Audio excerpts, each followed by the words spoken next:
છે? આ રહ્યો જયેશ. શું થયું એને? તારે એની કહાની સાંભળવી છે તો સાંભળ. એક દિવસ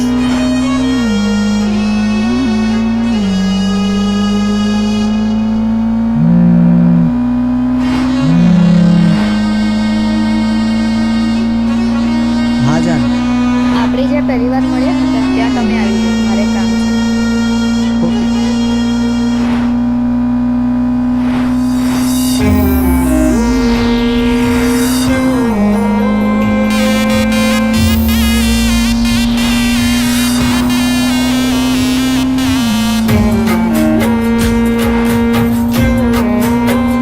કેમ આજે અચાનક બોલાવી દીધું? તમે મને કેટલો પ્રેમ કરો છો. કેમ? હું તો તારા માટે જીવ પણ આપી શકું. મારી કસમ. કસમ. જયેશ, 2 દિવસ પછી મારા મેરેજ છે, તો હું નહીં ઈચ્છતી કે અમે મારા અને મારા હસબન્ડ વચ્ચે આવો. તમે મને ભૂલી જજો. તું મારી ના થઈ તો હું નથી કોઈનો રે થવાનો.